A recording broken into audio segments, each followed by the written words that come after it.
असुर season 2 the most IMDb rated series जो अभी तक सभी के मन में छाई हुई है।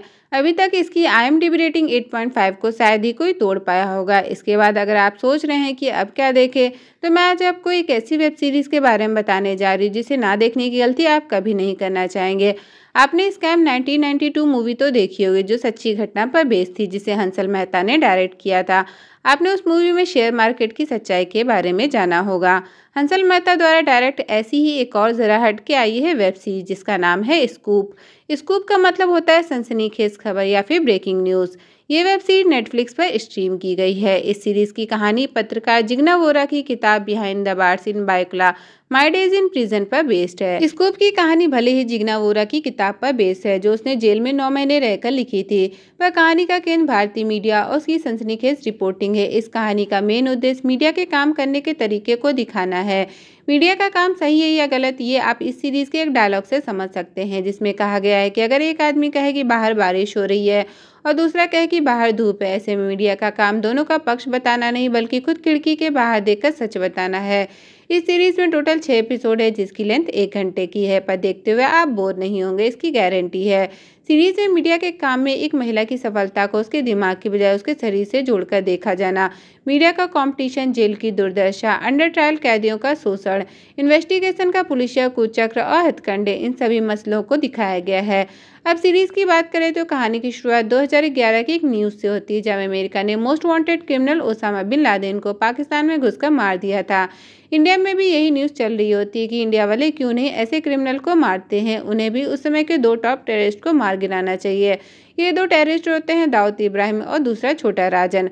छोटा राजन पहले दाऊद के लिए काम करता था, पर 1993 में मुंबई में हुए बॉम्ब धमाकों के बाद दोनों के रास्ते अलग हो गए। तब से दोनों में गैंग वॉर शुरू हो गया और आए दिन मर्डर, शूट आउट, ऐसा कुछ ना कुछ होते रहता है। 2010 में जब मुंबई में बॉम्ब ब्लास्ट हुआ तो उसमें पुलिस वालों पर प्रेशर और बढ़ गया। इस बॉम्ब ब्लास्ट की इन्वेस्टिगेशन 4 पुलिस वाले कर रहे होते हैं, पर उन्हें अभी तक कोई रिपोर्ट सबमिट नहीं की होती है। अब हमें जागृति को दिखाया जाता है जो ईस्टर्न एज नाम के अखबार में काम करती होती है। जागृति की बात करें तो उसका पति से तलाक होना होता है, कोर्ट केस चल रहा होता है। परिवार में मम्मी, मामा, नाना, नानी और 10 साल का एक बेटा होता है। वो अपने नाना के बेहद क्लोज होती है जो उन्हें हमेशा हिम्मत रखना सिखाते हैं। बेटा नील बोर्डिंग स्कूल में पढ़ता है और छुट्टियों पर घर आता है। मामा की परचून की दुकान है और खुद जागृति पाठक पहले कोर्ट रिपोर्टर और बाद में क्राइम रिपोर्टर बन जाती है। 7 साल के करियर में वो ब्यूरो चीफ की कुर्सी पा लेती है। अब जागृति को अपने सोर्स से टिप मिलती है कि पुलिस वालों को पहले से बॉम्ब ब्लास्ट के बारे में पता था। इस बात का कंफर्मेशन लेने जागृति ज्वाइंट कमिश्नर और पुलिस हर्षवर्धन श्रॉफ के पास जाती है जो उससे फ्लर्ट करता है। यहाँ हमें पता चलता है कि श्रॉफ जागृति से हमेशा फ्लर्ट करता है, पर जागृति को इससे कोई फर्क नहीं पड़ता, उसे बस अपने काम से मतलब होता है। श्रॉफ जागृति को ब्लास्ट की कंफर्मेशन इनडायरेक्टली देता है क्योंकि इस केस का मेन इंचार्ज उसका सीनियर रमेश मलिक होता है। जागृति इस न्यूज़ को पेज 1 पर प्रिंट करने के लिए अपने एडिटर इमरान को बोलती है, पर इमरान साफ मना कर देता है कि बिना कंफर्मेशन के आधी अधूरी स्टोरी नहीं प्रिंट करेगा। इमरान और जागृति की अच्छी दोस्ती भी होती है और इमरान जागृति को सपोर्ट भी करता है। जागृति के कुछ जूनियर ऐसे भी होते हैं जो उससे जलते हैं और इमरान से उसकी दोस्ती का गलत मतलब भी निकालते हैं। फिर जागृति को अपने सोर्स से एक शूट आउट की खबर की बात पता चलती है, जहां जाने पर उसे श्रॉफ का स्टेटमेंट मिलता है कि ये शूट आउट एक गैंग वॉर है। तब वहां पर एक और सीनियर जर्नलिस्ट होते हैं, जयदेव सेन, जिन्हें सब दादा कहकर बुलाते हैं। सेन पूछता है कि हमेशा ऐसा ही क्यों होता है, सबको छोटा राजन के नाम पर क्यों डाल दिया जाता है। और कुछ दिन बाद राजन खुद कॉल कर इस बात का कंफर्मेशन भी देता है कि मर्डर उसी ने करवाया है। असल में सेन को इस पैटर्न पर डाउट होता है, पर श्रॉफ इस मर्डर को एक गैंग वॉर बताकर चला जाता है। सेन की ये बातें जागृति सुन लेती है और बात करने की कोशिश करती है, पर सेन उससे बात नहीं करता। एक्चुअली में दोनों राइवल्स होते हैं। सेन को जागृति से पहले अपने सोर्स से हर इंपॉर्टेंट खबर मिल जाती है, जबकि जागृति उससे पहले इंपॉर्टेंट न्यूज़ को कवर करने का सोचती है। फिर 24 घंटे के अंदर दिखाया जाता है कि छोटा राजन फोन कर कंफर्म करता है कि ये शूट आउट उसी ने करवाया था। जागृति ये देख उसे सेन की बात याद आती है। वो अपने सोर्स को फोन करती है कि किसी तरह उसे छोटा राजन का इंटरव्यू दिला दे। तब उसका सोर्स उसे छोटा राजन के एक करीबी जॉन सैमसन से मिलवाता है, जो इंटरव्यू के बदले सेन की इन्फॉर्मेशन मांगता है कि कुछ दिन पहले सेन यूरोप में किससे मिलने गया था। ये सुन जागृति वहां से चली जाती है। अब अगले दिन जागृति बॉम्ब ब्लास्ट वाली खबर का कंफर्मेशन लेने सीनियर ऑफिसर रमेश मलिक से मिलने जाती है, जहाँ उसे ऑफिस के बाहर सेन दादा मिलते हैं, जिनसे वो छोटा राजन वाले पैटर्न पर बात करने की कोशिश करती है। तब सेन दादा कहते हैं कि वो जिस स्टोरी के पीछे पड़ी है उससे उसे खतरा हो सकता है, इसलिए इससे दूर रहे। जागृति को दादा की ये बात धमकी वाली लगती है। जागृति जब अपने ऑफिस में होती है तब उसे लैंडलाइन पर छोटा राजन का कॉल आता है, जो बताता है कि कैसे उसने शूट आउट करवाया। आगे कहता है कि दाऊद को पाकिस्तान और आईएसआईएस के साथ इंडिया के कुछ लोगों का सपोर्ट करते हैं, जबकि छोटा राजन को कोई सपोर्ट नहीं करता, उसने अपने दम पे सब कुछ किया है। फिर सेन दादा के बारे में कहता है कि वो रिपोर्टर उसके बारे में बहुत कुछ लिखता था, जैसे कि वो बुढ़ा हो गया, उसकी पावर कम हो गई है, लेकिन वो नहीं जानता कि छोटा राजन आज भी इंडिया के बाहर रहकर कुछ भी करवा सकता है। ये कहकर छोटा राजन फोन काट देता है। छोटा राजन का इंटरव्यू पाकर जागृति की खुशी का ठिकाना नहीं होता, क्योंकि ये अब तक के उसके करियर की सबसे बड़ी हेडलाइन होती है। अब अगले दिन जागृति अपनी फैमिली के साथ छुट्टियां मनाने कश्मीर चली जाती है, तो वहीं मुंबई में सेन दादा को 2 बाइक सवार आदमी गन से शूट कर मार डालते हैं। ये खबर आग की तरह फैल जाती है कि एक सीना और काबिल रिपोर्टर की हत्या हो गई है। पुलिस इन्वेस्टिगेशन करने में जुट जाती है। एक रिपोर्टर की दिन दहाड़े हत्या से पुलिस पर प्रेशर बनने लगता है, तो वहीं सभी रिपोर्टर सेन दादा के लिए प्रोटेस्ट करते हैं। जागृति को जब ये बात पता चलती है तो उसे बहुत दुख होता है और फौरन कश्मीर से वापस आ जाती है। सभी टॉप के एडिटर और रिपोर्टर सेन दादा के जस्टिस के लिए होम मिनिस्टर के ऑफिस में इकट्ठा होते हैं और सेन की इन्वेस्टिगेशन सीबीआई से करवाने की मांग करते हैं। तो वहीं दूसरी तरफ श्रॉफ बताता है कि शायद सेन के मर्डर में छोटा राजन का ही हाथ होगा, क्योंकि उसने इसके खिलाफ काफी आर्टिकल लिखे थे। श्रॉफ की ये बात जागृति को नहीं पसती। वो कहती है अगर ऐसा है तो दाऊद भी तो दादा को मरवा सकता है, दादा ने तो उसके बारे में बहुत कुछ लिखा है। जागृति की इस बात का जवाब श्रॉफ के पास नहीं होता। इधर इमरान बिना किसी सबूत के सेन दादा के खिलाफ कुछ भी नहीं लिखता। फ्लैशबैक में दिखाया जाता है ऐसा इसलिए क्योंकि दोनों ने अपने करियर की शुरुआत एक साथ की थी और दोनों की बॉन्डिंग काफ़ी अच्छी थी। फिर इमरान को पता चलता है कि पुलिस वाले अब रिपोर्टर से भी पूछताछ करेंगे कि कहीं उनमें से शायद किसी ने अपनी दुश्मनी निकाली हो। सबसे पहले सेन दादा के असिस्टेंट से पूछताछ होती है, जो बताता है कि दादा कभी भी अपने काम के बारे में किसी को नहीं बताते थे, यहाँ तक कि अपनी फैमिली को भी नहीं। फिर दादा से जुड़े एक और रिपोर्टर से पूछताछ होती है कि क्या दादा का कभी किसी से झगड़ा हुआ था, तो वो बताता है कि एक बार जागृति से एक सोर्स को लेकर हुआ था। ये सुनने के बाद पुलिस को एक और एंगल मिल जाता है। इसके बाद पुलिस को छोटा राजन के फोन कॉल की रिकॉर्डिंग मिलती है, जिसमें छोटा राजन कह रहा होता है कि जागृति ने उसको सेन के खिलाफ भड़काया है, ये कहकर कि वो ऐसा है वैसा है, इसलिए राजन ने उसे मरवा दिया। इस रिकॉर्डिंग वाली बात पुलिस में सिर्फ देवव्रत और श्रॉफ को पता होती है, पर अगले दिन ये बात आग की तरह फैल जाती है कि सेन दादा को छोटा राजन के हाथों मरवाने में एक फीमेल रिपोर्टर मिली हुई है। सभी लोग उस फीमेल रिपोर्टर का नाम जानने में लग जाते हैं। जागृति की जूनियर दीपा इसके बारे में एसीपी देवव्रत से पूछने जाती है, तो उसे इनडायरेक्टली कई क्लू देता है। उन क्लू के तार आपस में कनेक्ट करने के बाद दीपा को जागृति का नाम सामने आते दिखता है। तो वहीं इमरान को उसकी राइवल लीना भी फोन कर बताती है कि वो फीमेल रिपोर्टर जागृति है। इमरान और लीना दोनों को भरोसा होता है कि जागृति ऐसा कुछ नहीं कर सकती। जागृति अहमदाबाद अपने पति से तलाक देने के बाद सिलसिले में जब वापस आती है तो मुंबई क्राइम ब्रांच की पुलिस उसे पूछताछ के लिए बुलाती है। पूछताछ काफ़ी लंबी चलती है। उससे पूछा जाता है कि छोटा राजन ने उसे ही इंटरव्यू क्यों दिया, और अगर दिया तो उसके बदले जागृति ने उसे कुछ तो दिया होगा। तब जागृति बताती है कि उसने ऐसा कुछ नहीं किया था। पुलिस वालों को पता चल गया था कि सैमसन ने इंटरव्यू के बदले सेन के यूरोप जाने वाली इन्फॉर्मेशन मांगी थी। तब जागृति कहती कि उसने उन्हें कोई इन्फॉर्मेशन नहीं दी थी, क्योंकि उसने पता करने की कोशिश ही नहीं की थी, और तो और उसे ये भी नहीं मालूम कि छोटा राजन ने उसे इंटरव्यू क्यों दिया। अब जागृति से पूछताछ हुए 2 महीने बीत जाते हैं, पर जागृति पर खतरे की घंटी अभी भी लटकी हुई थी। दीपा जागृति वाली रिपोर्ट इमरान के पास पब्लिश के लिए लेके जाती है, जिसे पढ़े इमरान साफ मना कर देता है।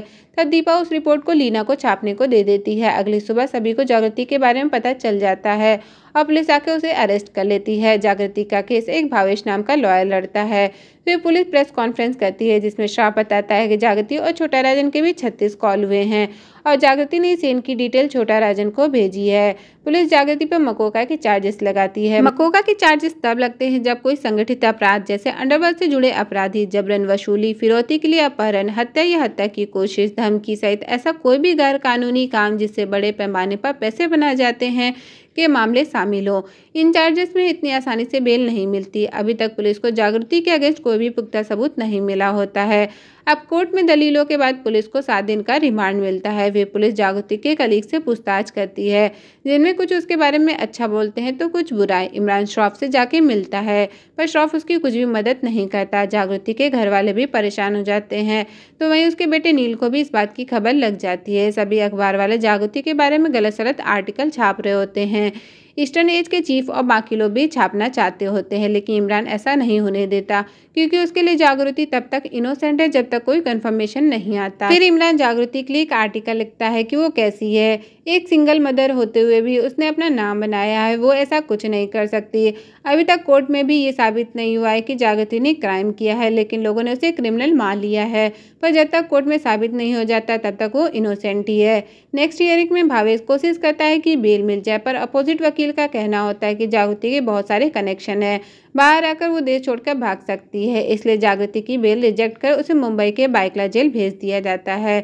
जागृति की असली मुसीबत तो अब शुरू होती है जब जेल के अंदर रंभा नाम की लीडर उसे टॉर्चर करती है, जैसे उसे खाना ना देना, नहाने के लिए साबुन ना देना, उसे टॉयलेट साफ करवाना।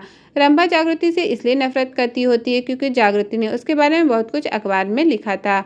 जागृति को सब छोटा राजन की गर्लफ्रेंड करते हैं। असल जिंदगी की जिगना ने भी अपनी किताब में जेल के दिनों का दर्द कुछ इस तरह बयां किया है कि कैसे शुरुआत में कुछ दिन वह जेल का खाना नहीं खा पा रही थी। खाने का हाल देखकर वह कई बार रोने लगती हैं। दुख इस बात का भी था कि बिना किसी गलती के उन पर इतना बड़ा आरोप लगाया गया। उन्होंने लिखा है कि जेल में हर दिन 2 लोगों की जोड़ी बनाई जाती है, जैसे 2 खूनी एक साथ, 2 चोर एक साथ, लेकिन उन्हें किसी के साथ नहीं रखा जाता। पूरे जेल में वो अकेली थी जिस पर मकोका लगाया गया था। जेल में लोगों को लगता है कि जिगना एक आतंकवादी है। अब सीरीज में दिखाया जाता है कि जागृति जेल में हो रहे टॉर्चर से परेशान हो गई थी। भावेश से कहती है कि इसी तरह उसे बेल दिला दे वरना वो मर जाएगी, लेकिन पुलिस ने अभी तक जागृति के अगेंस्ट चार्जशीट नहीं बनाई थी, जिसकी वजह से भावेश कुछ नहीं कर पा रहा था। उसकी बेल एप्लीकेशन बार बार रिजेक्ट हो जा रही थी। जेसीपी श्रॉफ जानता होता है कि जागृति ने कुछ नहीं किया और ना ही उसके पास कोई पुख्ता सबूत होता है, इसलिए चार्जशीट बनाने में वक्त लगता है। तो वहीं देवराज जागृति के अगेंस्ट कोई ना कोई इन्फॉर्मेशन दीपक को दे देता है, जिससे जागृति के कैरेक्टर पर और दाग लग जाते हैं, जैसे उसके अहमदाबाद के इंस्पेक्टर अजितेश के साथ अफेयर होना या फिर उसके एक्स हस्बैंड का उसके कैरेक्टर पर अनाप शनाप बोलना। इमरान को उसके सीनियर जागृति के लिए लिखने को बोलते हैं, पर इमरान साफ मना कर देता है, इसलिए इमरान को जॉब से निकाल दिया जाता है और उसकी जगह एडिटर ऑफ चीफ पुष्कर बन जाता है। धीरे धीरे जागृति को जेल में रहे 4 महीने बीत जाते हैं और फाइनली पुलिस जागृति के अगेंस्ट चार्जशीट सबमिट कर देती है। भावेश जागृति को तसल्ली देता है कि कम से कम अब हमें पता है कि किसके खिलाफ लड़ना है, मतलब कि इन धाराओं से। तो वहीं दूसरी तरफ इमरान सेन दादा के असिस्टेंट के साथ छानबीन करता है कि आखिर सेन दादा को किसने मारा। छानबीन में उन्हें अंडरवर्ल्ड और पुलिस का आपस में कनेक्शन मिलता है। इधर जागृति को जेल में 7 महीने बीत जाते हैं। जेल में एक नई कैदी आती है जिसका नाम साध्वी माता होता है। जागृति ने इनके खिलाफ भी बहुत कुछ लिखा होता है, पर वो जागृति से इसका कोई बदला नहीं लेती। फिर भावेश जागृति को उसका केस लड़ने के लिए एक सीनियर लॉयर वशिष्ठ का नाम रिकमेंड करती है, जिसके लिए जागृति मान जाती है। नेक्स्ट हियरिंग में जागृति का वकील बोलता है कि पुलिस ने कहा था कि जागृति और छोटा राजन के भी 36 कॉल्स हुए हैं, लेकिन पुलिस ने चार्जशीट में कहीं मेंशन नहीं किया है। इतना ही नहीं, ये भी कहा गया है कि जागृति ने छोटा राजन को सेन के बाइक नंबर और मोबाइल नंबर की इन्फॉर्मेशन दी है, जबकि इस बात को पुलिस ने चार्जशीट में कहीं मेंशन नहीं किया है। और अगर छोटा राजन को सेन दादा की ये डिटेल चाहिए भी थी तो वो गूगल से निकाल सकता था। इन सारी दलीलों के बाद जज फैक्ट्स पर जांच करने के लिए केस की नेक्स्ट डेट देती है। अब नेक्स्ट डेट में जागृति का वकील कहता है कि जागृति एक सिंगल मदर है, वो अपने घर में अकेली कमाने वाली है। उसके बैकग्राउंड को देखें तो कभी भी उसका नाम क्रिमिनल रिकॉर्ड में नहीं आया। उसकी फैमिली काफ़ी परेशान है, ऑलरेडी 9 महीने बिना किसी गुनाह के काट चुकी है, इसलिए अब जागृति को बेल मिल जानी चाहिए। इस हियरिंग के 25 दिन बाद फाइनली जागृति को बेल मिल जाती है। जागृति के साथ उसके घर वाले भी बहुत खुश होते हैं। बाहर आने के बाद जागृति को जेल के डरावने पल नहीं भूल पाती है। फिर इमरान जागृति को मिलने के लिए बुलाता है। इमरान उसे पुलिस और दाऊद के कनेक्शन के बारे में बताता है जिस पर उसने रिसर्च की थी। जागृति पूछती है कि मुझे क्यों टारगेट किया गया। तब इमरान कहती है उन्हें ये सारा ब्लेम किसी न किसी पर थोपना था और उनके लिए एक सीनियर फीमेल क्राइम रिपोर्टर से बेहतर कौन हो सकता था, क्योंकि जागृति का उसके सोर्स से बहुत अच्छा कनेक्शन था। इसके बाद हमें रियल जिग्ना वोरा को दिखाया जाता है, जो बताती है कि 7 साल की लड़ाई के बाद फाइनली वो इनोसेंट प्रूफ हो गई, पर इस ट्रॉमा से वो और उनका परिवार आज भी नहीं निकल पाया है। उसके बाद 2018 में फाइनली छोटा राजन पकड़ा जाता है और एंड में दिखाया जाता है कि जिग्ना की तरह बहुत से रिपोर्टर या तो मारे गए या तो अरेस्ट हुए और यहीं पर ये सीरीज खत्म होती है। प्रेजेंट में जिग्ना एक टैरो कार्ड रीडर और हीलर है जो पिछले 5 सालों से लोगों को ठीक कर रही है और ज्योतिष शास्त्र के माध्यम से लोगों को भविष्य भी बताती है। जिग्ना वोरा अपने बेटे के साथ मुंबई में ही रहती है। तो दोस्तों, जाने से पहले आप सबसे मेरी रिक्वेस्ट है कि चैनल को लाइक और सब्सक्राइब ज़रूर करें।